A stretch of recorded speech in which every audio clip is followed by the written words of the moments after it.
Welcome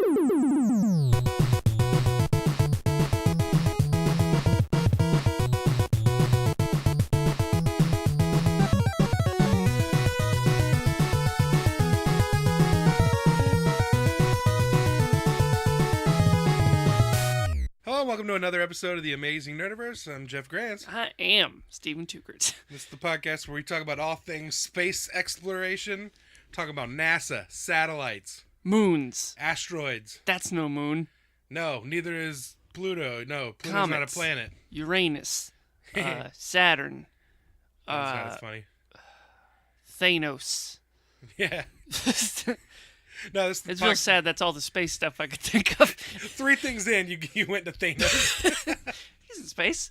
Technically, we're in space. Yeah, we're all in space, man. Yeah, man. Yeah, you ever think about that? You can't just own space, man. We're just a stone hurtling through space, man. Yeah. All right. Now, this is the podcast where we talk about all things good and geeky that make up the Amazing Nerdiverse. We talk about movies, video games, TV shows, comics. We're going to talk about all those things today. But today, we're specifically talking about Star Wars stuff because this past weekend was Star Wars Celebration Orlando. And we're going to break down the entire event for you. But first... break it down. Yeah. Remember? Are you ready? Wow. I was going to do that. I was going to go... Tell us what to do. Oh, yeah, the drive by the... All right,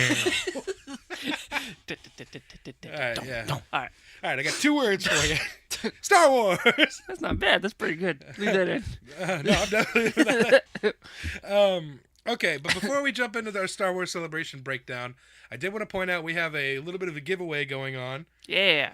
We're giving away buttons. We made some really nice little Amazing Nerdiverse buttons.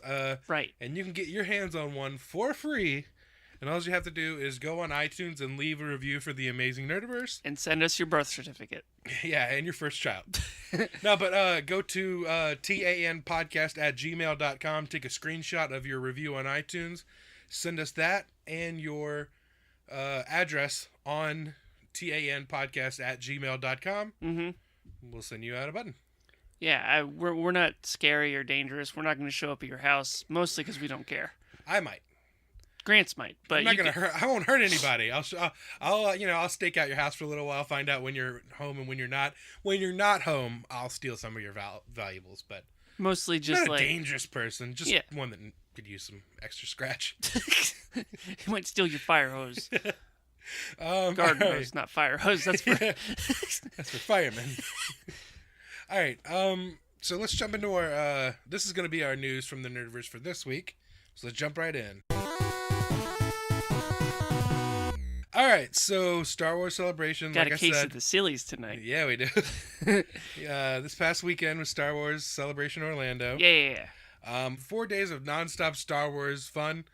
I really wish I could go. This year it was the closest it's been, as far as I know. They've been doing it for 12 years. Mm-hmm. It was in Orlando, so it was actually not that far from us, but it'd be a lot of money. Yeah. Spent on that. You know how much it costs just to go to Dragon Con, and we live in the same state. But, okay, so it was at Orlando this year. Orlando has really got a lot going for it this year. They also hosted WrestleMania just a couple of weeks back. Yeah, so right now Orlando is raking in all the dough with all this stuff. Okay, so I wanted to break down day by day, do the breakdown of everything that they covered. Let's break it down. All the big panels and all the news that came out. Huh? Break it down. Huh? These aren't the droids you're looking for. Huh? Yeah. Get it? Yeah, Disney owns Star Wars. Huh? And Mickey Mouse is Obi-Wan Kenobi. I just like doing that little huh? Use the Force. Huh? What is it? Fear leads to hate. Huh? All right. Thursday was the first day of the con. They started things off with the 40th anniversary panel. This is the 40th year, and the 40th anniversary of Star Wars: A New Hope. It's messed up. The panel was hosted by Warwick Davis, who is a fantastic host. He hosted a lot of the panels, this year. He is just amazing, man. He's hilarious. I've always, of course, he's a name that you always hear. He's appeared in most of the Star Wars movies since Return of the Jedi was the first one he was in when he was 11 years old. Wow. He played Wicket the Ewok, and he's popped up in just about all of them since. But I really fell in love with this guy on that show, Life's Too Short, the Ricky Gervais, Stephen I've Merchant heard of it. show. I've never watched it, but It's really funny. He's great in it too.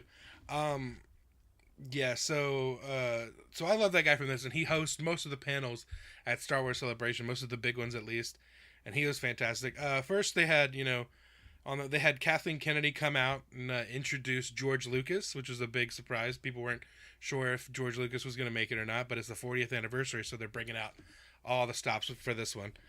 The panel had George Lucas, Dave Filoni, who's the co-creator of Star Wars Rebels, and he was also like the director and everything on Star Wars: The Clone Wars. Ian McDiarmid, who plays the Emperor. They had Hayden Christensen, Anakin from episodes 2 and 3. He showed up, yeah. Did he? First time in a while, I believe. I think he might have been there before. He welcomed? But it's the first time. Yeah, because here's the. It's like another case of like Batman. What is it? Batman and Robin, where like George Clooney got a lot of heat. Yeah. I don't think it's his fault. No. You know what I mean? And like, to be fair, like they really welcomed him this year. Like he, they lost their shit when he came out and everything.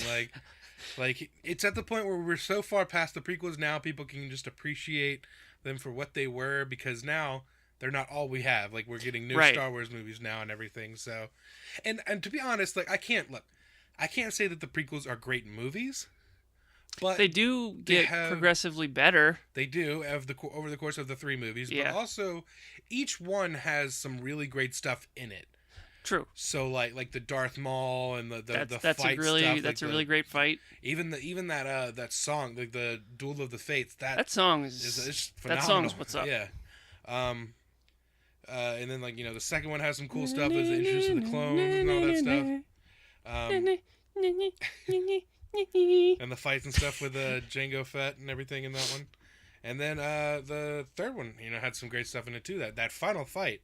That final fight, lightsaber fight, they put a little bit of elbow grease in there. Yeah, that was awesome. Yeah, so the prequels aren't without their strengths and stuff and their highlights. True. Yeah. But and I think that era has there's a lot of potential for great storytelling, which is like we saw a lot of really cool stuff in the Clone Wars animated series. Okay, so Hayden Christensen, Anthony Daniels, C-3PO. You had Chewbacca was there, Peter Mayhew. Billy D. Williams, Lando. He's got a cool name. He's the coolest, dude. I did like only person on this entire list or whatever. I have been to a Billy D. Williams panel at Dragon Con. And that was amazing. Mark Hamill was there, and then finally the last guy, the big surprise, Harrison Ford was there. He showed up, came out and talked for a little bit about the 40th anniversary. They also had videos from Liam Neeson. He sent in a video. He was talking about he's like, I can't talk much right now, but I'm on the set. We're shooting the Jar Jar Binks movie. and then Sam Jackson also sent a video in and was talking about how Jedis can survive falls from really high, and we've seen Jedis lose limbs before. Oh, please bring him back. Keep going. He's like, hey, just call me, down for a Mace Windu movie. Please. Yeah, I'd be down for Mace Windu. Like, what if they, how they did well, he was from the animated stuff, but Saw Gerrera in Rogue One. Like, that just sounds like a wrestling name to me. I know, I love Eddie Guerrero. That's what I think of every time you say it. Saw Gerrera. I think they could. What if they brought like Mace Windu back in like the Han Solo movie for some reason? Like, they don't know anything about him, but just because that would be in that kind of era that's a little past the prequels. Yeah. I don't know if it probably wouldn't fit whatsoever, but I would love to see him come back for some reason or no I'm really reason. Curious what they're going to do with the Han Solo like prequel type movie, because to me, I don't know what it is about already knowing when and how he dies. That kind of Well, I mean, even if we didn't know how he died, we know that he's not going to die in the prequel movie.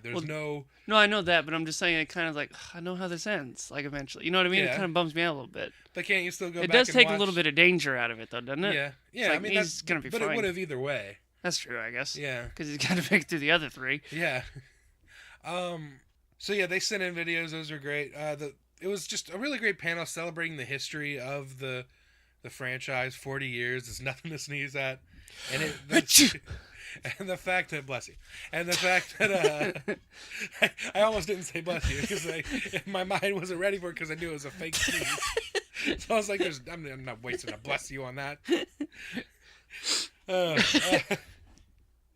Yeah, so they were celebrating the history of it in 40 years, and of course, what they had to do, they had to address the elephant in the room. They had to pay tribute to Carrie Fisher. Mm-hmm. Also, Kenny Baker, who passed away last year as well. They mentioned him a few times, but there was nothing compared to like all the love for Carrie Fisher that they showed. They had after the panel, everyone left except for George Lucas and Kathleen Kennedy. They were up there. Kathleen Kennedy's the president of Lucasfilm now. Mm-hmm. They spoke a little bit.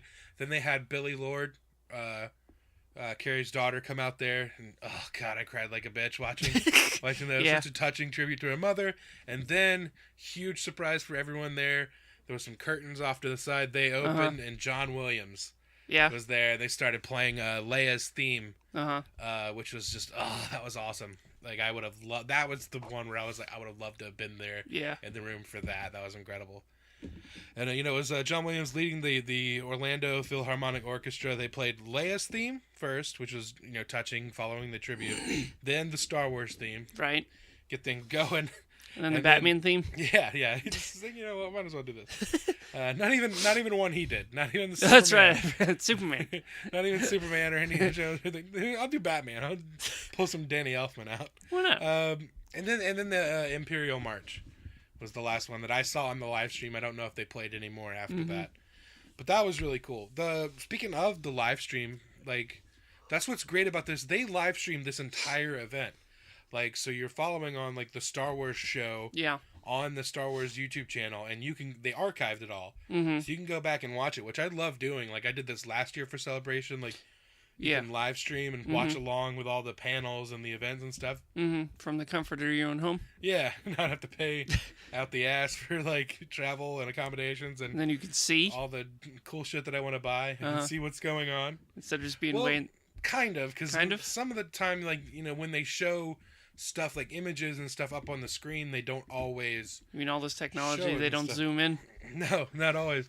Like in the case of this panel, is the next big panel they did that day on Thursday was the Animated Origins and Unexpected Fates panel. And it's hosted by Dave Collins, who does a great job. Like he hosted a bunch of these that were on the Galaxy stage, was like the secondary stage and everything. Although I think the 40th anniversary panel was also on that stage. What would you do if like you went and they were going to show you something up on the screen? Yeah. Something happened and they accidentally started playing Infinity War.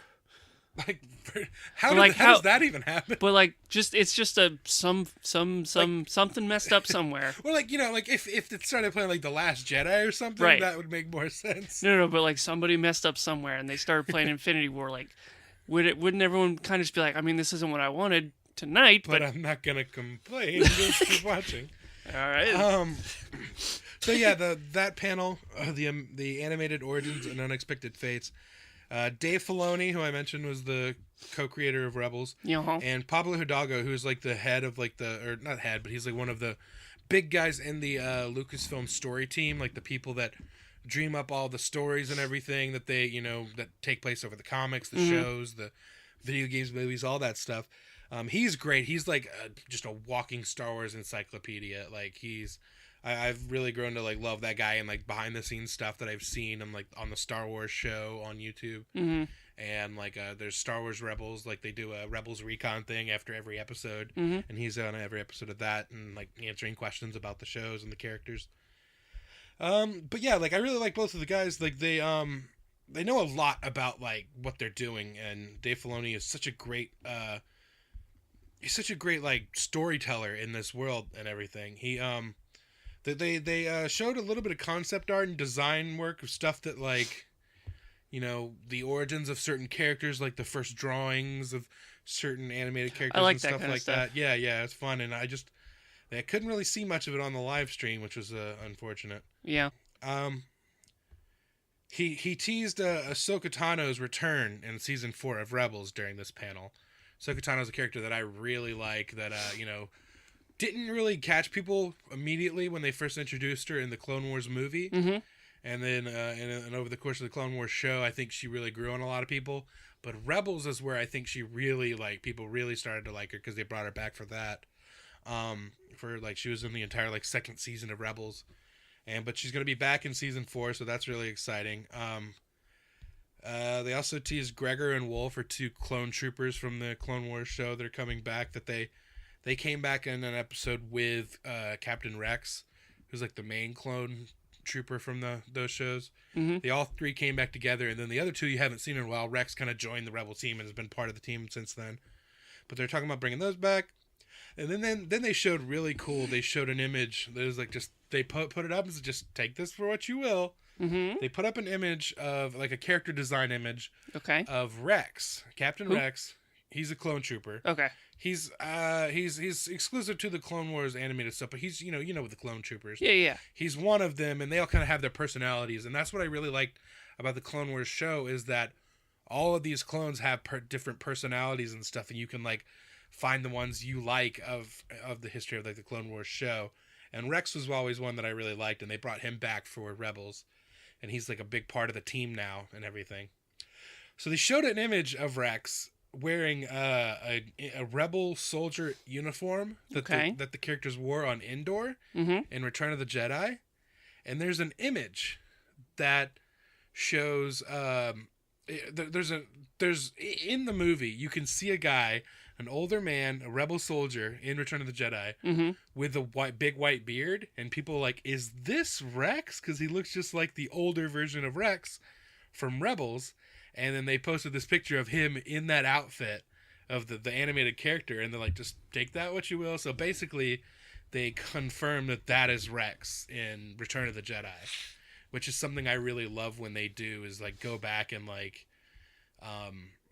callbacks and stuff. Yeah, or just like go like they take these background characters and do stuff with them in the animated stuff. Like it's kind of like how when we're watching the CW superhero shows. Yeah. And they get John Wesley Shipp to play. Yeah, kind of. Yeah, it's like just paying like homage to like the history of the series, and like basically they had found a perfect opportunity. Is like, oh, there's this guy, this extra, in the show, and now that extra is playing Captain Rex essentially. Like 30 years later, they retcon that. Yeah, that's cool. And they did a similar thing in episode 1. There's a character that's just in the background on Tatooine, just a guy with kind of like long, like kind of dreadlocks, I think. With like a yellow stripe like under his eyes, and across his nose. They took that. They were like, "Ooh, I like that design." They took that character and basically created a whole new like Jedi character. That's not a bad way to start in the Clone Wars. Yeah, I like that. Yeah, so like I just like the idea of these extras going like, who I played in that movie. I played Quinlan Voss or whatever was the name of that character. So anyway, and then the last thing they showed in that panel was a cinematic from the Clone Wars that never. They were working on a 7th season before they stopped that show after 6. And, there was some stuff that never made it to a full, like, episode. Gotcha. But even that stuff, the cinematics and stuff, there's, like, a handful of episodes that you can watch and just in cinematic form. They have all the voices and everything. It's just not, the animation's not complete, but you can still watch it. And there are still fans that love characters that were only in those cinematics that we've never seen before.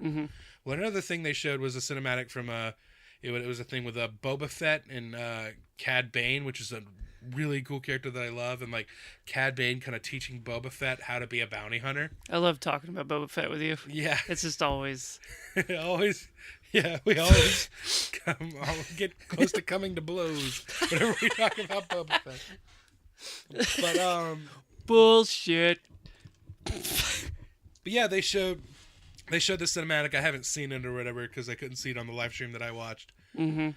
But so that was that panel. That was really cool. Also on Thursday they did a Ian McDiarmid panel and a Ray Park panel. Ray Park, Darth Maul. I didn't catch the Ian McDiarmid panel. Both of the panels were hosted by Warwick Davis. But I didn't catch Ian's panel, but I did catch Ray Park's panel. Chris Hardwick didn't do it all? Yeah, I know.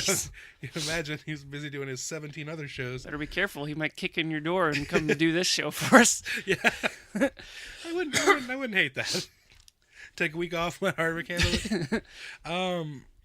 But I did catch some of the Ray Park panel, and he was super energetic, and he just really happy to be there. He was jumping around, nice when walking around, doing like a gorilla walk when he first came out. I don't know why. I don't know what it is, but like I always have this.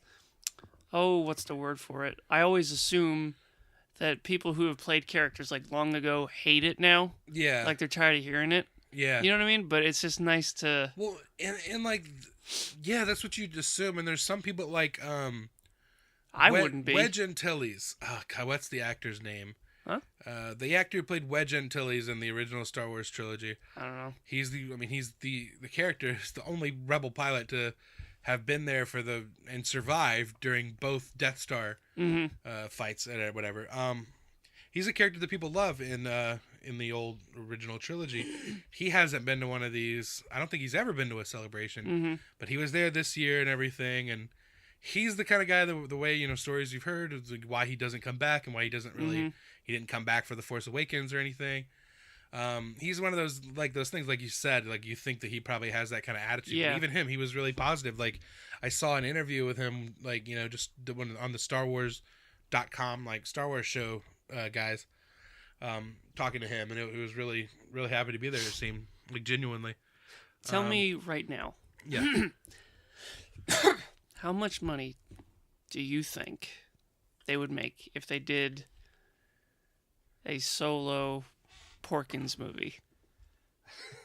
I mean, there would be, diehard Star Wars fans they would love that. Like 100%. And then people that are not like super like not the kind of people that like go out of their way to go to Celebration, but they know enough about the Star Wars movies to know who Porkins is. Right. And then it'd be like, you know what? I kind of got to see what that what that movie would be. I can only imagine it would be fucking awesome. That's the movie I want to see. Yeah. Okay, this is news that came out Thursday. What if he got really close to killing Darth Vader, like in an early? Like I don't know. Was he already? He was probably already dead. I think by he the died point that Vader... in A New Hope. No, he did, but like I'm trying to think. Was he already dead when Vader came out there in his ship? I don't think so. I think he hung in there a little bit. I want to say. So, like he almost gets. He Vader? almost gets him. Like in a hand to hand, like he gets the upper hand for like a sec. Hand to hand. Yeah, like he sneaks up on him. There's a great comic book called Vader Down. Okay. And it's where like Vader's ship gets blown down and he has to survive on his own. So it's not just he's sad for a little bit. It's a bummer. This is that sad Keanu meme. I'm sitting on a bench. No. So like it's just his ship gets downed on a planet and he's having to survive until they can come pick him up. See, there's your that's your Porkins movie. Yeah. But Porkins and Vader's like their ships get like stuck and in a rock and they go down and crash and then they have to they fight for a minute but then they're like, we gotta work together to survive and get off this planet. That also pretty much an episode of Rebels. They both get really hungry and one of them looks like a box of French fries and the other one looks like a hamburger. Yeah. Write it up. That's free, Lucasfilm. You got my money. All right. So the other news that came out Thursday, this is kind of a bummer. Billy D. Williams confirmed that Lando is not going to appear in The Last Jedi. Which bullshit. I really want to see him back in those movies. Look. A common complaint about The Force Awakens was that it was too similar to A New Hope. I honestly didn't see it. Yeah, I mean, I see it now, like when people point it out. But before, I was just like, I enjoyed what I saw. Like it was, I mean, that movie is the hero's journey. Like, it's the perfect story template for a movie. They followed that, and so they did the same thing with Force Awakens. Yeah. So I mean, most movies are gonna follow this. Be I don't like know the same what you want them to do. Yeah. And The Last Jedi is another one that looks like it's following in the footsteps of The Empire Strikes Back. And I was hoping maybe that would mean that Lando shows up in this movie because he didn't show up until Empire in the original trilogy. But no, maybe we'll see him in episode 9, but we don't know right now. I mean, they're running out of original trilogy actors at that point. Maybe they can bring in Lando. All right. Friday was the Last Jedi panel. That was the excitement, most exciting part of the day. Mm-hmm. The panel was hosted by Josh Gad. I love his videos. Have you seen his Instagram videos with Daisy Ridley? Instagram does videos? Yeah. I thought it was just pictures. No, they do videos too. I'm old. Keep going. He's been posting these videos with, I think it's on Instagram. I don't know. With because he's working on a movie he was working on a movie with Daisy Ridley. Okay. So he's posting these videos of him just like kind of following around and asking her questions that she wouldn't answer. Right. And then like the second video was like this lady from like Game of Thrones. There's a character from Game of Thrones, like a hard ass older lady. Mm-hmm. So she like tries to break her, tries to crack her and everything. And the third video was like just, I can't remember who all was in it, but it had a bunch of like famous people like Chris Pratt and just a bunch of people just like asking questions. And, and then it ended with J.J. Abrams like, does like what is Rey doing this? Or, like, just constantly trying to ask her questions. So that was kind of funny. And they got Josh Gad to host the panel. Panel had Kathleen Kennedy, president of Lucasfilm, the Rian Johnson, the director of Episode 8, Daisy Ridley, John Boyega, Kelly Marie Tran, who's new to the franchise in this movie, and Mark Hamill.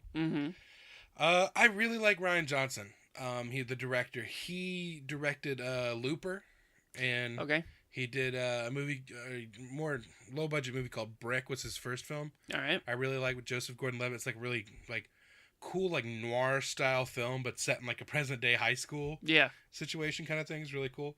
He did some episodes of like Breaking Bad and stuff like that. So I really like his work, and I think he's a great fit for this movie. The night before their panel, like on Thursday night, I guess, people were camping out overnight to get in line to be in the room for this panel. And he showed up that night, came out there and signed autographs for like 4 hours. They made him camp outside? Yeah. That's not cool. Yeah. Wait, you say they made him camp outside? No. No, of his own volition. He went out there to sign stuff and take photos with like fans. Other people like, shouldn't you be in there? No, they said they were booked up. All the rooms. I didn't book a room. I thought they would cover that, but I guess. And then like he tries to kind of skip ahead, and they're like, well, I mean, it's cool and all, but no cutsies. I mean, yeah. No cutsies.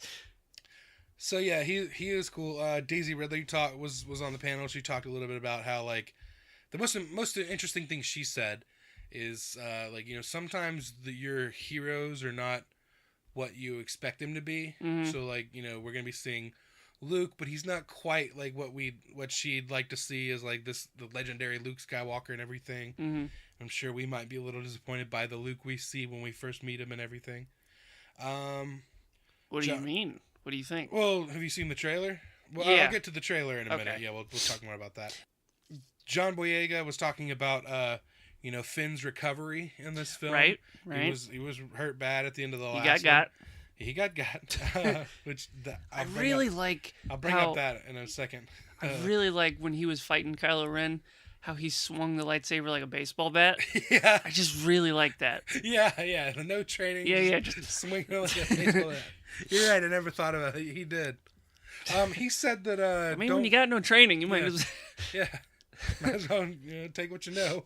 But he did say that Finn he'll be getting physical again in this movie. Nice. So he's going to get involved in the action too, because in the trailer we just see a brief glimpse of him. But again, we'll get to that in a minute. They introduced Kelly Marie Tran, who's a new character this time around. She's a character named Rose.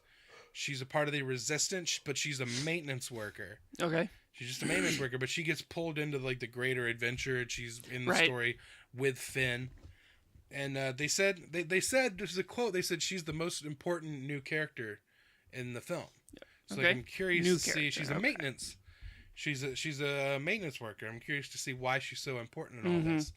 I mean, is she she's a spy or something? Like, she's just just posing as a lowly maintenance worker or whatever. Something happens to the Millennium Falcon. Gets close to Finn. She fixes it. Oh, I don't know, maybe yeah. That's pretty important. Yeah, that'd be important too.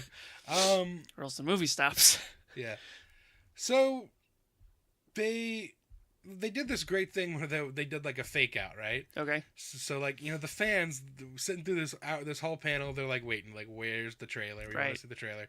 They get to the end and he's like, so we've got this really great teaser poster for you guys. And you hear the whole crowd go, ah. Uh-huh. And then they throw it up. And have you seen the poster? Is it like the red one and it's got Yeah, they show that, but when they first show it, it's zoomed in just on Rey down at the bottom with the classic, you know, Star Wars A New Hope poster with the lightsaber up in the air, and then it pans out and you see Luke on one side and Kylo Ren on the other side, and the blade goes from blue to red as it goes up. Yeah. And oh god, I want that poster. I that day I was looking at eBay seeing if anybody was selling it. There was some cheap knockoffs, but I'd love to get a real one, but it's going to be expensive, I'm sure. But I really want it. And then there's like, I know, of course we've got a trailer, and then they showed the trailer. Okay, so let's talk about the trailer. All right, we start off. I'm just kidding. So we start off with that shot. It's kind of ambiguous. You don't know where it is. And then Rey's hand comes down. Something happened. Yeah, like she's standing. Where she's at, you can see there's like a cave behind her. I'm wondering on that if island. Yeah, I'm wondering if that cave might perhaps have something to do with like her, like she's kind of like disheveled in that shot. Whatever, like she just went. Is it going to be kind of like when Luke went into the? Yeah, that's what I was thinking. Could be like that. Like that could be like, you know, like they say, like, you know, on Dagobah, like there's a concentration of the Force, and this like she takes a swipe at the Kylo Ren in the cave, and then the mask comes off, and it's her face in there. Oh no! So yeah, there's gonna be a lot of training. We're gonna see a little bit of him training her and everything. You see her like, you know, kind of like it looks like she's meditating, right? And all that. You see like her, like, you know, that shot, like that Man of Steel shot, of like her, you know, hand on the ground, debris coming up. Yeah, it's coming up. Yeah. So like she's learning how to use the Force, and all that stuff. And then there's my favorite shot, I think, in the whole trailer. It's that wide shot of like the and you camera, just see her in the background with the lightsaber. Yeah, just her, very tiny. It's cool looking lightsaber. Yeah. Ah, man. Is she fighting really the little volleyball? Oh, is that what training? It was on the Millennium Falcon. It was. Oh, that really. I didn't even think about that. Yeah, I just like how quickly like he picked it up and just kind of threw it behind him. Yeah. I don't need this. Oh, I really hope they do that actually. You know, did you know? Have you noticed? How do you think about the audio Easter eggs in there? Not really. Why? What? Well, you know the shots where like you know, it's like on like there's like a shot of Leia like from behind. It's like the camera coming up on Leia, and like she's looking at the map, the maps and everything. And then there's like that shot of Kylo's mask. It's all like broken and everything. And then, at first I thought that was Darth Vader's mask. No, it was Kylo's. Like where he had it like all, you know what I mean? Yeah, I know what you mean. That's what I thought at first too. But yeah, like, you know, and you hear Rey's voiceover. She's saying like light, darkness, the balance, all that stuff. Right. During those shots, there's like old audio clips that they use in there. So the shot of Leia when she says light, it's you hear Leia's line from New Hope. You hear "Help me, Obi-Wan." It's just like subtle in the background. It's like, makes me a little sad. Yeah, I know. Then Kylo, when it shows the mask, you hear Obi-Wan from A New Hope. You hear "Seduced by the Dark Side," and then that's actually the one I could hear the best. Is that one? And then there's like that shot of like that tree with like the bookshelf and the books. Yeah.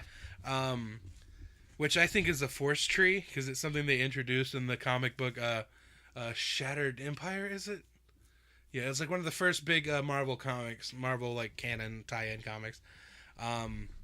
They introduced these Force trees and everything, and one of them Luke Skywalker took, and one of them he gave to a woman who was a rebel pilot, and she was Poe Dameron's mother. Okay. And so Poe Dameron might be Force sensitive because he grew up underneath a Force tree. That's been a theory that some people have. So yeah, during that shot, it says it's Yoda's line from Empire, like about the Force. It says, surrounds us and binds us. And then So yeah, I thought that was cool. Comicbook.com did a great video of those shots and like replaying them with the audio raised so you can hear it. Okay. Like you can actually hear what Yeah. it's saying when it's saying it and stuff. But with like little subtitles saying what it says and everything.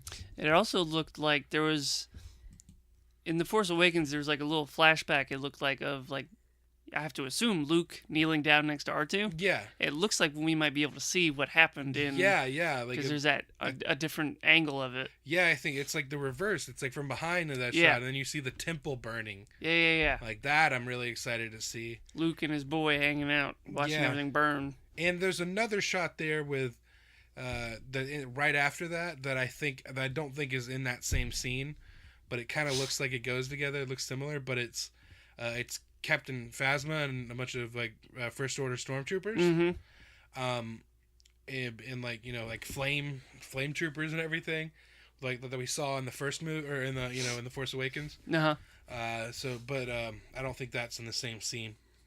What else do we see in there? We see that really cool shot of like those new ships. Yes. All those new ships with and there's like if you look very closely in the distance, you see some AT-ATs coming towards them. Yep, saw those. And there's that really weird like red smoke and everything. And what it looks like, those ships have this thing that comes down that like kind of scrapes the ground, and it looks like scrapes the ground. Are you sure? Are you sure that one wasn't about to just crash? Huh? The one that like kind of smacked on the ground a little bit. No, like they all kind of have like it looks to me from what I saw, from what it looked to me, is the thing that the part of the ship that was scraping the ground. Yeah. It scrapes the ground, and maybe I think that all that red stuff is underneath the surface of like the cracked like dirt on top, and then those ships like are scraping it and sending up all this red smoke and makes it hard for them to pinpoint the ships.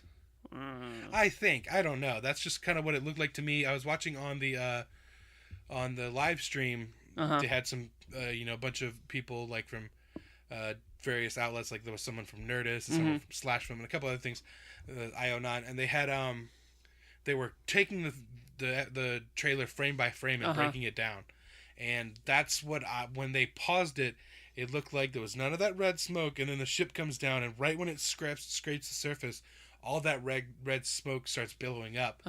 And I think that's like an intentional thing that they're doing, and I think because I thought it was like that one was just having trouble and maybe got shot. No, but that's and not smacked on the ground. I was like, that's the one I'd be flying. Yeah, no, but that's not the only one that. I mean, yeah, it did look like it was losing control a little bit, but that's not the only one that had that red smoke pouring behind it. They all had that. Yeah. So I think that's why it's part of the and that's like looks like a new location. That's where I was saying it kind of looks like really Empire Strikes Back. Like where because you see that and the AT-ATs and like that was on Hoth and the other one there are all the snow speeders versus the AT-ATs. Like I think this movie's version of that. So like I feel like this whole series is gonna have those moments where that homage back to the original trilogy. Yeah. And then and also you see those shots of Poe in the Rebel base. Yes. While it's under attack and he's running. Like that was. Same thing in Empire, the Rebel base was under attack and they had to abandon it. And, his Poe's X-Wing gets destroyed again. Like, that doesn't sound annoying. I really want him to get destroyed in the third one too.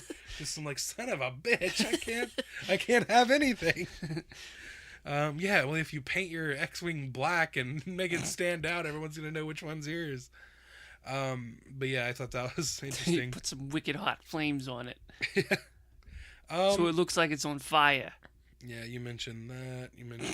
There's a shot of only one shot of Kylo Ren, I think. Yeah, where he's got the lightsaber. Yeah, or still got the same same lightsaber. There's that. Oh, right before that, there was that shot of Rey like running really intensely, like in the dark and everything. What else? Some cool space battle stuff. That's always fun. Space fights. And then like I was just trying to cover everything before we get to that last part. Like we were saying, the books and stuff. I think those are old. Like they have the Jedi logo on them and everything. I think those are older. Like like probably prequel era as far back. Like I think. like some old Jedi documentation and everything. There's one like star-looking thing. Yeah, that's what I'm saying. That's the Jedi logo. But it looks like how like on the posters when she's holding up the lightsaber. Yeah. I don't know if that has anything to do with anything. Yeah, that's just the Jedi logo. They just lack a nice little design. Yeah, but then like you said, there's the last scene, the last shot of looks looking very, sad, sad Luke. Yeah. And he says that it's time for the Jedi to end. But why? Yeah. Now I don't think. I think that's they switch some stuff around. I think that's like his attitude when she first gets there. Right. Like, I mean, and then she's like, "Look, we need to do blah blah blah." Yeah, she kind of kicks his ass into gear and is like, "Look, I get it. You're crying about everything, all that stuff. We got to do something, asshole. Your nephew's a piece of shit." I keep forgetting. Well, yeah, that is his nephew. Yeah, it's I his keep nephew. forgetting. Yeah. So, what did you overall thoughts on the trailer? The teaser. I liked it. Yeah, me too.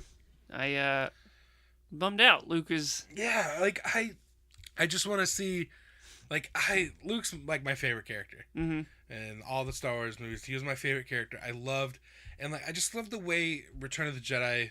Like that's my favorite version of Luke is him in that movie. He's got the black on. He's got the new green lightsaber. He's kind of established and he kind of knows what he's doing in that one. Yeah. And I just wanted to see the continuation of that one, but they went so far and he's been through so much bullshit that he's just like, I don't wanna. I don't want it anymore. I don't want to do a Jedi anymore. And I have to. Yeah. I'm iffy on it, but hopefully he'll come around eventually because I want to see Luke kick some ass. Do you think he's gonna die in this one? I really hope not. I mean, it sucks. Like that's what I originally thought they were gonna do. Like have Luke die in this one, and then the third one, I thought they were gonna have Leia die. Yeah. To kind of give him like each like a 1, 2, 3. Yeah, I mean, sadly, like I wanted them to do the opposite. I thought I'd be okay with it. And now it's sad because she did die. Yeah. But, like I kind of would have preferred the opposite, where Leia passed away in this movie, and Luke in the third movie. Yeah. But I don't know. I mean, the thing is, if we lose Luke, he's still gonna be in the third movie. Yeah. And he could be a Force ghost and everything. Yeah. Just Force like ghost. Obi-Wan was in the other movies. Han Solo should be a Force ghost. Yeah. All right. So should Boba Fett, and they should start fighting like little holograms, just fist fighting. Yeah. And Luke is just really annoyed by it. All right, we're running a bit long. Let's go speed round through some stuff. The Heroines of Star Wars panel, that was a good one. With Ashley Eckstein, who plays Ahsoka Tano, Tia Sakar, who plays Sabine on Rebels, and Dave Filoni, creator of Rebels. It was hosted by Amy Radcliffe. There was a special appearance by Daisy Ridley in the end, and they were just talking about like the strong female characters of the Star Wars universe, which when it first began, it was like just Leia for like 3 movies. I mean, even the third one, you had Mon Mothma was in the third one, but are we 100% that Chewbacca is a boy? Yeah. How do you know? They call him he. They also can't understand what Chewbacca is saying. Han Solo can. He's dead now. He also might have been just fucking with him all those years. He's like, I have no idea what you're saying. I just I just say he just because I don't know. I'm not looking down there. Ew. All right. But yeah, they talked about all these great female characters. Something that was introduced this weekend that they talked a little more about in this panel is there's these new animated shorts, these Forces of Destiny shorts. And what they're doing is telling these short stories, and they all seem to be, I don't know for sure if they all are, but I mean, I'm assuming because of everything I've seen so far, be all like female characters and stuff in these short animated clips. They're like 3 or so minute long animated shorts. They're gonna be released online, and they're all gonna air together in like a long special later this year in the fall on Disney XD. But they're gonna have Rey, and they're gonna have a lot of the voice actors returning. Daisy Ridley is going to play Rey. Felicity Jones is going to play Jen Erso. Tia Sakar is going to play Sabine. Ashley Eckstein, Ahsoka. Vanessa Marshall is Hera on Rebels. Lupita Nyong'o is Maz Kanata. And then you have Shelby Young playing Princess Leia. And you're having a new actress, we don't know who it is yet, playing Padme. So, and eventually, somehow, I think what I've heard is the characters are going to cross over with each other here and there in these animated shorts. I don't know. It looks cool. There was like a new line of like girls, like doll, like characters for them, and I think that's really cool. Like getting girls into the Star Wars universe, and now it's so much easier to do that because there's so many cool female characters now. They can get into it more, which I think is awesome. Following that was Mark Hamill's tribute to Carrie Fisher. Is R2-D2 a girl? No. Is he a boy? No. He's neutral. Following that was Mark Hamill's... Idiot. Following that was Mark Hamill's tribute to Carrie Fisher, which was just a real... It was just a panel of him telling stories and stuff like that. It was really, really... It was a great panel. I loved it. It was really touching, really funny. Like, she was so funny. Like, he shared some great stories and everything. And then it was really emotional, too. It got kind of real touching at times and everything. But, then he would switch gears and go back to funny again and everything. You gotta. That's what she would have wanted, News that came out on Friday. Kathleen Kennedy was on Good Morning America. She said that Carrie Fisher is not going to appear in episode 9. Remember last week we talked about her brother Todd Fisher saying she was. Kathleen Kennedy said he was. Or was her brother just saying he's okay with it? No, he said she was going to, and Kathleen Kennedy said she thinks he was mistaken. I think maybe. You know what it was? I cut those out of the last episode because this came out after that. Gotcha. Where that wasn't happening. So. So he was mistaken. She, what I'm thinking happened is maybe he just thought, she was going to be in episode 8, and then he assumed that meant 9 or whatever. They probably asked him, and he was like, yeah, and then so he just assumed. Anyway, another thing, I heard this referenced a few times, and I don't know much about it. I meant to look into it, but I didn't get more. Something called the Blue Milk Operation. Blue Milk. Blue Milk, right? In episode or in the first Star Wars, New Hope, they were drinking blue milk. It was like but when they were having dinner and that scene and everything, there was blue milk. Oh, that's what they were drinking. Okay, so that's what that's a reference to. But it's a thing called the Blue Milk Operation. I don't know when it was announced or whatever, but they kept referencing it in some of the Star Wars show like live stream stuff. But what it sounds like, what they said is like a 40th anniversary anthology book with a bunch of writers writing short stories and everything. And the other one that I know is that Chuck Wendig is doing a Cantina character in those. So I thought that sounded really cool. I can't wait for that. Also, they're doing a Phasma novel. Okay. It's going to be written by Delilah Dawson. It sounds like it's going to be more of an origin story. All right. And there's also going to be a Lucasfilm also announced a Captain Phasma Marvel comic book series, which is going to bridge the gap between Force Awakens and The Last Jedi. Okay. These are all going to be part of the Journey to the Last Jedi line, and like they did this before The Force Awakens. There was a Journey to the Force Awakens line of books and comics that like tell stories set between Return of the Jedi and Force Awakens. So this is going to be stories set between Force Awakens and The Last Jedi. So yeah, also part of the Journey to the Last Jedi line, there's going to be a young adult novel named Leia, Princess of Alderaan, by Claudia Gray, who wrote my favorite book, Lost Stars, which I talked about last week, that young adult book that I really loved. She's writing this one. She also wrote the Leia-centric novel Bloodlines, which came out last year, which was also really good. And there's going to be a young reader's book called The Legends of Luke Skywalker by Ken Liu. That was also announced. So this is all part of the Journey to the Last Jedi line. Saturday was the Star Wars Rebels panel. I covered this for Heroic Hollywood. You can follow all my coverage over there. What's that website again? Heroic Hollywood. Oh, I should check that out. That's our new thing.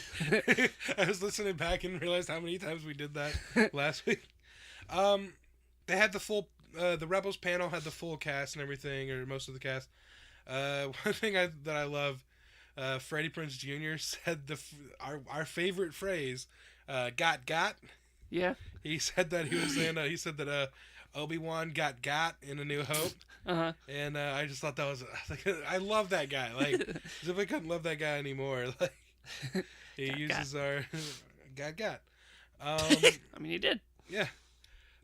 They confirmed that Saw Gerrera, who appeared earlier this season on Rebels, Forrest Whitaker doing the voice, and Mon Mothma with the same actress who played Mon Mothma in Rogue One doing the voice. They were both in this season, and they're going to be returning for season 4 as well.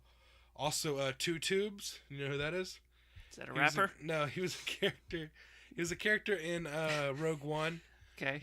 The first scene that we introduced to Bodhi, he sees this guy who has like a crazy mask with the tubes coming out and everything. Yeah. Alien guy, that's Two Tubes. He's How do you get Saw that name? Gerrera's, I don't know, no idea. He's Saw Gerrera's like pilot or whatever, co-pilot. So he's going to be in this season this year. Also, Warwick Davis. We're talking a lot about Warwick Davis.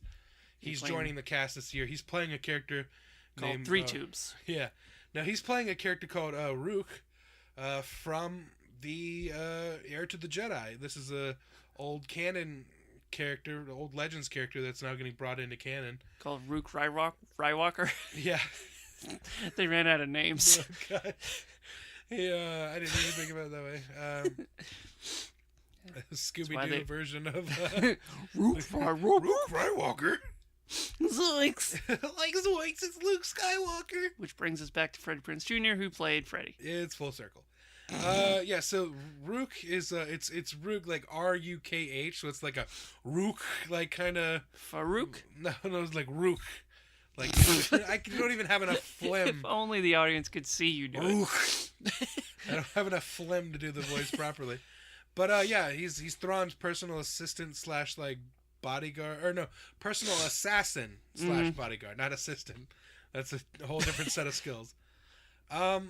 They did announce that season 4 is going to be the last season of Rebels, which is a bummer because I love that show so much. But it's about it's kind of time to wrap it up because things are approaching the events of Rogue One and A New Hope and everything. Boy, Luke and Leia's names really stand out when you start to give all these other names, don't they?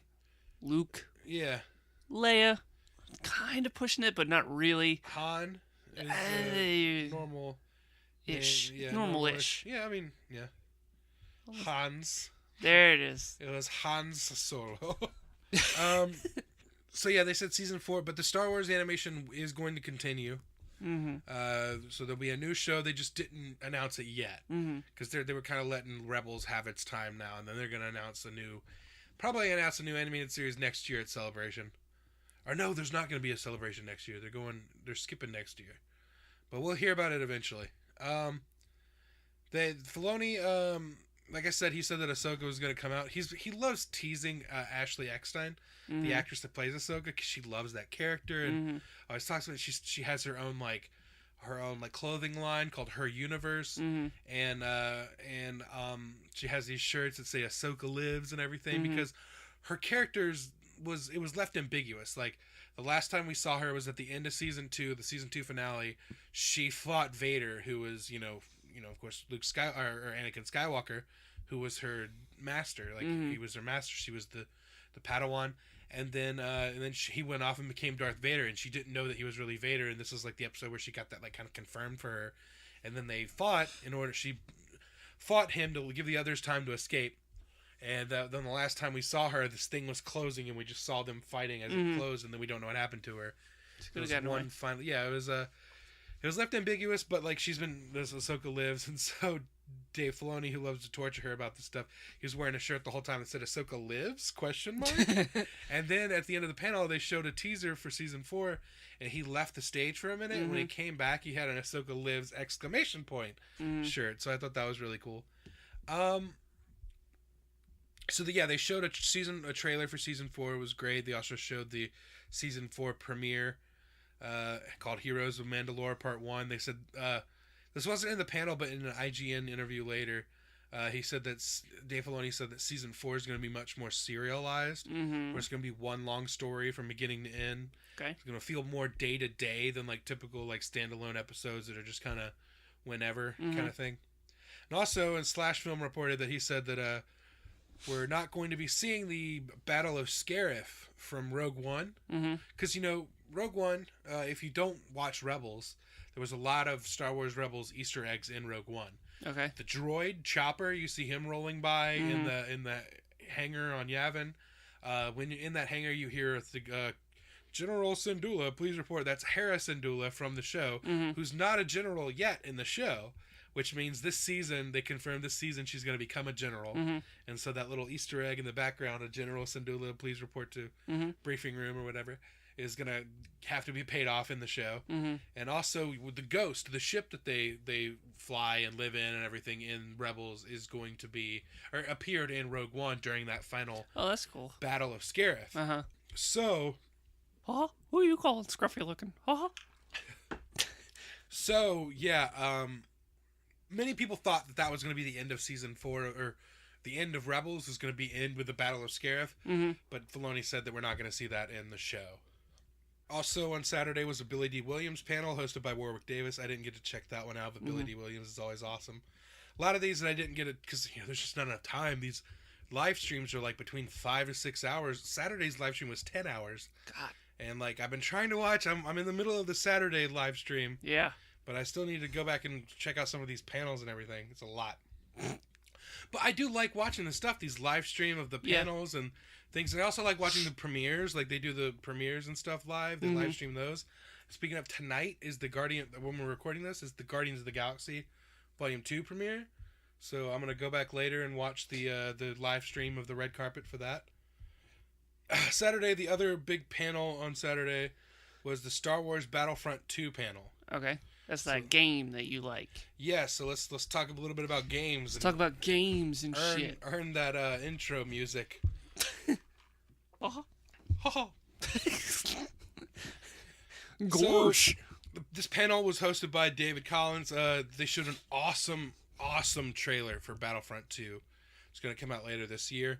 It's going to have a story mode for the first time. The first game didn't have story mode. It was just multiplayer, so I'm really excited about that. Do you know what the story is? Yes, I kind of know what the story is. I don't know the whole thing, but I know pieces and stuff and what I've gathered from what they were talking about. I didn't get to watch the whole panel, but I do got some of the highlights and stuff that I picked up on.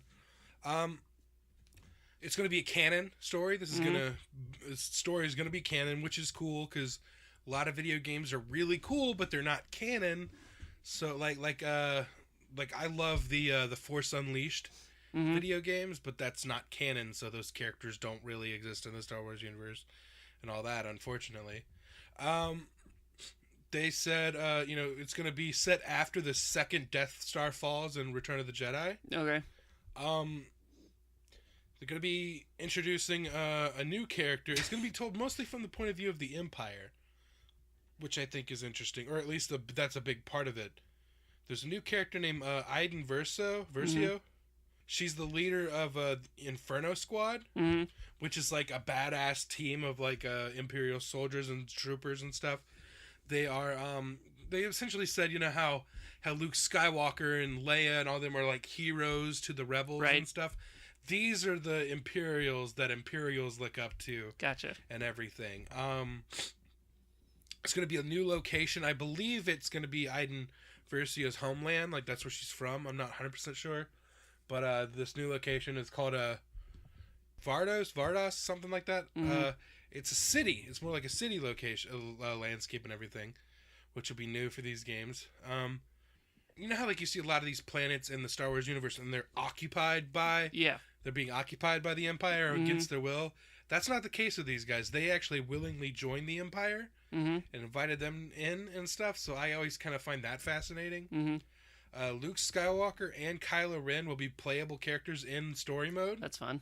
And in Old the Luke? older version, yeah. Okay. So this, it starts right after the second Death Star falls, but I don't know when it ends. Like it looks like it's the old version of Kylo. It looks like this story could span 30 years somehow.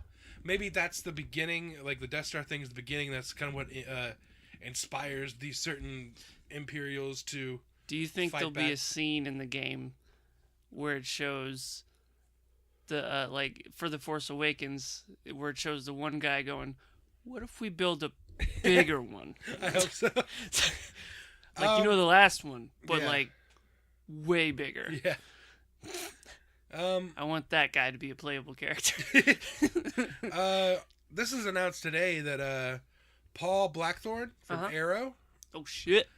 He plays Captain Lance. He's a really nice guy. Yeah, I met him. Yeah. Dragon Con. Yeah, he's awesome. He is joining the cast of Battlefront 2. Okay, so cool. He's gonna be on the vocal cast. Playing Luke Skywalker. I hope so. Multiplayer mode. They're gonna have some new characters, new playable characters like Darth Maul and Yoda appear in the trailer. So I think they're gonna be playable characters in the multiplayer mode. They said that this game is gonna, because the first game featured mostly stuff from the original trilogy. Featured, and then some of the DLC. It was all pretty much maps and stuff like that, and game modes and stuff. Right. But it was all pretty much original trilogy, and then there was a Rogue One pack or whatever. This one's gonna be on all, like, it's gonna be prequel, original trilogy, and the sequel trilogy that's going on right now. So it's gonna have stuff from all of those eras. If they were really smart, you know what they would do? They would do like a special download pack where you could like play as Marvel characters or like Mickey Mouse and Goofy. Yeah. Like whipping around lightsabers. Try and tell me you wouldn't play that. I mean, I'd play the shit out of that. You're so wrong. Is Captain America with a lightsaber? Still got the shield. Got the shield with a lightsaber. Oh, I love that. Hulk with a lightsaber. Yes. Just like how Yoda has one that's proportionate to him. Hulk has a giant, massive green lightsaber. That might have been a little dirtier than I meant it. I don't think it was. No, you were thinking about Hulk swinging that green lightsaber. There's That's gonna be sweeter. Obviously, yeah. You got there, good. There's gonna be new map packs and stuff like that, like all new locations and everything. I don't know about a lot of them. Like I said, I only caught a little bit of the live stream. I know Camino from El Camino? No, Camino with a K. Oh. From episode 2, Attack of the Clones, which is where all the clones came from, the cloning facility and everything. That cool place that Obi-Wan went to and ended up having to fight Boba or Jango Fett, and like in the rain and all the water and everything. That's going to be a playable location and stuff. It's going to be raining? Yeah, probably. Good. I'm sure. I like the rain. Yeah. You ever just like... I just like when it rains outside and you can sit on your porch. Yeah. I like that. Okay. That's a little bit about me. I don't know. I don't know if they're going to let you sit on the porch in this game. I don't know if that's going to be one of the story modes. Till someone comes to get you. Yeah. You're going to get got. If you pre-order the game, you get Kylo Ren and Rey skins from The Last Jedi. Ew. So that'd be cool. Like, you're an idiot. You're a fucking idiot. Just like the costumes. Oh, the costumes. From the, It's like, that's a little dark, isn't it? This game's going to come out November 17th of this year. Okay. Same day that Justice League comes out. So I know what I'm going to do that day. Play the game and then go watch the movie? Hell yeah, I'm going to do both. Oh, yeah. No, yeah, I'm going to do that. They also announced a tie-in novel, Battlefront II Inferno Squad. It's going to be written by Christy Golden. It's going to come out July 25th, so we get to know a little bit more about the Inferno Squad that's going to be center stage in this game, which is cool. I like the Twilight Company was the last Star Wars Battlefront novel they did. That was really cool. It was all told from like the soldier's point of view and everything. Like Edward and Jacob? Yeah. Yeah. Okay, so they did moving on. But I'm really excited for that game. Like, what game? Star Wars. I hate you. I hate you sometimes. Star Wars Battlefront 2. I played, like, I know people were bummed about the first one. I played the shit out of that game. I played it with you. I played it the other night just because. Because you're excited about the new one? Yeah, just because I was excited about all the Star Wars. I needed to get out there and play some more. But yeah, it's such a fun game, and like, yeah, I'm not, like we were talking about this last week, I'm not a first person shooter, like online role playing kind of guy, but for some reason this was the one that kind of hooked me, and it's just, I love being in that universe and getting to fly X-Wings and play as Luke Skywalker and all that fun stuff. So I can't wait for this one and do all this other cool stuff that we're gonna get to do. Okay, Sunday. This is one I really want to go back and look. I didn't get a chance to check it out, but These Are the Droids You're Looking For panel. Yeah. With Anthony Daniels and Alan Tudyk. Hosted by... Oh, that's right. Yeah, he was there. Alan Tudyk played K2SO. Mark Hamill himself panel was that, and then they did the closing ceremonies with Warwick Davis kind of wrapping up the weekend and everything like that. And yeah, so that kind of wraps up the Star Wars celebration. I had a couple of final notes of stuff that they didn't really get to. Mm-hmm. Some stuff that, last week we did our preview. We predicted some of the stuff they might talk about. There was no Han Solo stuff, interestingly. Nothing for the Han Solo, young Han Solo movie. Mm-hmm. They did release Lucasfilm did release a video, I believe Monday, with Warwick Davis. It was for the Force for Change. They're doing this. Force for Change is like their charity, and they're doing a giveaway thing like we're a doing set visit and stuff. Yeah, just like that. So probably on the same scale. Probably just as good a cause. Probably on the same scale. Yeah, but you can win like stuff like a set visit or a walk on roll in the Han Solo movie, or like going to the red carpet premiere, going to Skywalker. Or Skywalker Ranch, all that stuff. But that was just a funny little video. We watched it before we started rolling because that was the only thing I hadn't watched yet. And I thought maybe we might see a little bit of Han Solo stuff, but it was just some fun shenanigans with Warwick Davis, who's awesome. And then this is interesting. A couple weeks ago, Bob Iger, the chair, I think he's chairman of Disney, CEO of Disney, something like that. He recently said something about that Han Solo is not his real name. Something like we're going to find out his real name or find out where that name comes from or whatever. And that's interesting. Yeah, Kathleen Kennedy she offered some clarification in an interview with MTV. This is her quote. It says, "I'm not sure that's entirely what Bob meant. Okay. There's more to Han Solo's name, but it's not that it's not his name." It's not going to be like on It's Always Sunny where we find out Mac's name is Ronald McDonald. Yeah. Which, by the way, is probably the greatest reveal of the character's name. Yeah. There was a great reveal. Because it's so simple. Yeah. This season of New Girl, they finally revealed Schmidt's first name. What is it? Winston.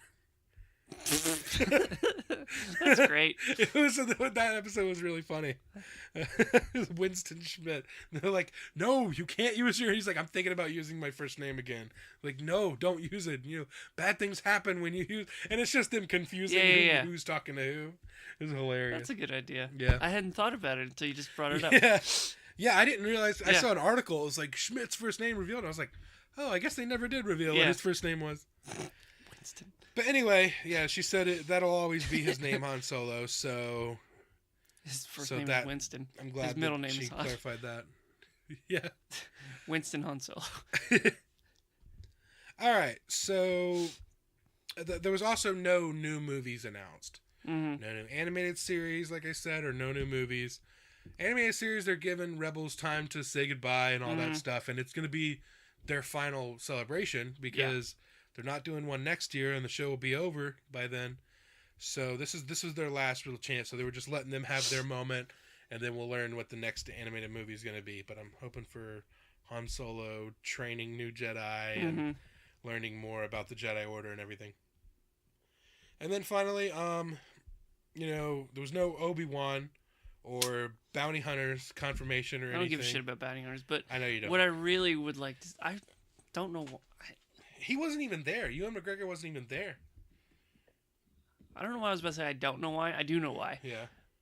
I just want to see Ewan McGregor play Obi-Wan again because I thought he did a really good job. Yeah. And I think a movie of him, he's not even too old to kind of young him up a bit in the movie and do like after the prequels, what he was up to. Yeah. In betwixt. Yeah. You know what I mean? Yeah, I'd be God. I'm kind of bummed that those reports of it not being a trilogy of Obi-Wan. I'd like to see a trilogy. Yeah. Please. Yeah. Please. The article we talked about last week. It was Grant Davis from Star Wars Newsnet, who also writes for Heroic Hollywood. Mm-hmm. He was the one that wrote that article about the future of Lucasfilm and everything that we discussed last week. But they didn't make any of those announcements, but that doesn't mean they're not going to announce those movies eventually. Because Kathleen Kennedy said that during that same interview with MTV, she said that they're not ready yet to announce anything, but maybe this summer we might hear a new announcement for something, because they take everything very, very seriously over there about what they're doing, with like the story and when to announce it and all that stuff. They're gonna make sure that everything's right first before they announce anything. Yeah. I guess. But hopefully that's the next thing we learn, because yeah, like next, The Last Jedi comes out in December. Then Han Solo comes out not even a year after that, 6 months after that, in May, I think. How much next year. Older is, let's see. What if they did like an Obi-Wan movie, and then there's like a young Han Solo like riding his bike on his grass. He's like, "Hey, get off the grass." It's just the get off my lawn version of Obi-Wan. Yeah. I like that movie. Yeah, I'd watch it. Yeah. All right. So that's everything. That's our entire breakdown of Star Wars Celebration. Hope you enjoyed listening to that. If you did like this episode, please subscribe on iTunes, and most importantly, leave a review on iTunes. Yes. That's the most important part. That's what's going to help people find the show and help us grow an audience and all that stuff. And it's going to help you get a free pin. Search your feelings. All you got to do, leave a review on iTunes, send us a screenshot of that and your address to tanpodcast@gmail.com. Get a free button. If you're watching on YouTube, like this video and subscribe to our channel. Share this show with your friends on social media. On social media. We're on Facebook. Share this on show. social media. Completely breaking down. Share this show with your friends on social media. Charles. Follow us on Facebook. Facebook.com/The Amazing Nerdiverse. On Twitter, I'm at Jeff_Grants. I am at Stephen Tukert. And we are at Nerdiverse Pod. And on Instagram, we are at Amazing Nerdiverse. And finally, make sure to check out theamazingnerdiverse.com for all that and very little more. And until next time, I'm Jeff Grants. I'm Stephen Tukert. We'll catch you right here next time in The Amazing Nerdiverse. I'm fine. How are you? That was a boring conversation anyway. Get it? Yeah. I'm going to let you put the sound effect of him shooting the thing in there. Yeah. Yeah, okay. But for real though, say hit him. Hit him.